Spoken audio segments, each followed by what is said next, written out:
We all know that you need Amazon images to help your products to make sales, but what exactly should you put into those Amazon images?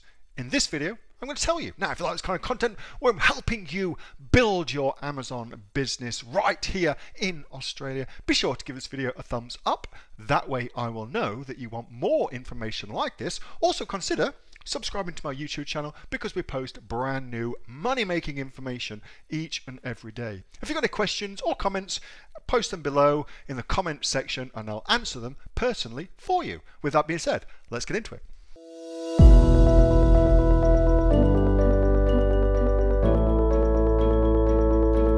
What should go into my Amazon images? What should go into my Amazon images? Well, everybody knows Amazon images have become more and more restrictive in what we're able to put into them. And I think that's actually a really, really good thing. Some people will complain about it, but for me, it's actually a really good thing because anytime there's a constriction in what we're allowed to do, it makes people that don't think about their thing massively disadvantaged, and that's always good for people like you and I who will think about the thing and think about the best way to market the thing. So depending on the category, you've got between 6 and 9 images depending on the category. This one, for instance, I think I've got 6 including a video, and it's a pet camera, which is a very, very good product, very, very high selling product. Okay, so everyone knows the hero image. You don't really get to fuck about very much with the hero image. Amazon is, as far as restrictions, it's their most restricted image for you to do anything with.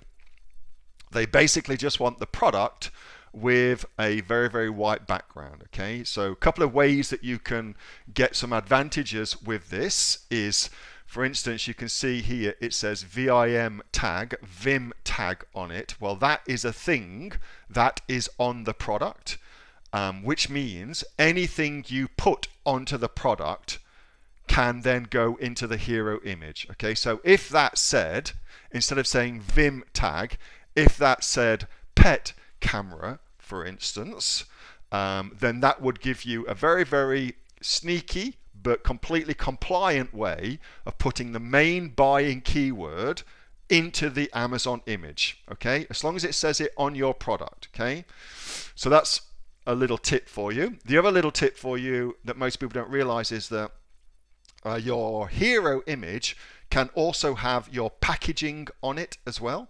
So you can put into your hero image your product and your packaging. Okay, so what does that tell us? Well, it tells us that your packaging ought to be designed for your hero image to augment the sales argument, the marketing that you are doing for your product. Okay, shouldn't have any other purpose other than to be super, super cool on your hero image. Okay, that way you can get to put into your hero image lots of things that would be otherwise not allowed to go into it. Okay, I'm not going to go into it too much, but that ought to give you some at least things to think about. All right, so there's that. And then what about the other images? Well, the other images, the thing that I would say is the images ought to accurately reflect the most important wants and needs of the marketplace for that specific product. So all of your images should visually represent in a hierarchical order from most important to least important what the market wants from the product. Okay, in terms of benefits predominantly related to the product. So let's see what sort of job these people have done. So we're going to call this image number 1. Okay, that's image number 1. That's the hero image.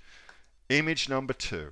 So this is now image number 2, and this is what we would think of as a lifestyle image, but what it really is within this context is a product in use image. Okay, and anytime you can do a product in use to visually represent what the product does. That's a really clever thing to be able to do, because what this, if you saw nothing else, if you had no idea what this product was and you looked at this image, it very, very accurately shows you the main benefits of what the product is. So you've got the dog asleep, you've got the phone, which is clearly a very, very clever idea to link it to an app, whereby you get to look at the dog and it shows you the camera.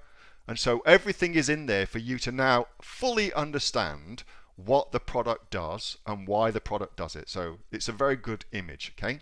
So anytime you can do that, that's very clever. That's going to give you an advantage. So that's image number 2. Let's have a look at image number 3. Okay, so now we've got motion detection alert. So this is actually, again, a very, very good image, because what this is visually representing is what the product does and the importance of the product. So what this is saying is, anytime your cat or your dog or whatever it may be moves around the house, you're going to get an alert, and you're going to get a motion alert to tell you your pet or something is moving around the house. What is the other important thing that they could have also kind of alluded to by changing the image subtly that would then create? So here you've got a positive thing that's happening, cat moving around the house, lovely, you get to see your cat moving around the house, okay? What's a negative thing, which would have been much more powerful, they could have shown you around motion in your house, motion detection in your house? Intruder alert, says Mary. Perfect. So had they had an image, think this through, okay?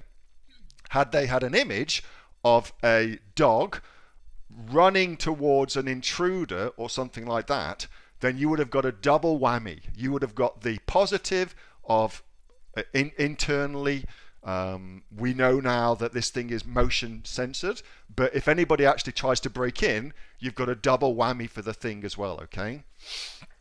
So that's kind of cool, very clever. They could have done more, but it's still a reasonably good image for what it is. Two-way audio, I'd imagine that would be important. Again, look at what the images do. Like in the context of just the image, it shows you all you need to know about what that thing does. Like it's a visual representation of what the benefit is. Dog going crazy, barking, and the owner being able to say, stop barking or stop doing whatever it is you're doing. In this case, kind of pulling all the fluff out of the pillows. So it's a visual representation of that. Very, very clever, very cool. Next one, enhanced night vision. That's also good. So if you're out at night and you want to see what's going on, again, we've got this sleeping dog. They could have also put into here the intruder element of that to say the dog's kind of, you know, barking at the window or something like that. And you can see all of that happening, perhaps, but still, as far as like a visual representation of what the thing does, very good, very clever. Recording and playback, awesome. All right, so they've done a really good job, I think, of their images, pretty good. And what I do with my images is I write my bullet points first. So I go and research the thing that I'm thinking of selling, and then I look for all the most important things about the thing based on the reviews from people. And then I write all the bullet points for the thing, and then my images visually represent what is in my bullet points. Okay, that's how I tend to approach this. And that way, for me, that works as a way of doing things, okay? So that's what I would put into my images for Amazon. And of course, if you get video, which is great, that's another level that you can put onto it. Not everybody's going to be able to put video onto their listing though, but for those people that can, then video is a very good way of doing that too. That was a video from my regular Monday night Q&A session with the members of the Aussie online entrepreneurs. We are the fastest growing community of professional e-commerce sellers right here in Australia with sales of over $50 million. If you'd like to find out more about what we do and also come and join us, you can get yourself off to www.aussieonlineentrepreneurs.com.au. The link for that is right in the description, and I will see you on the inside. Till next time, bye.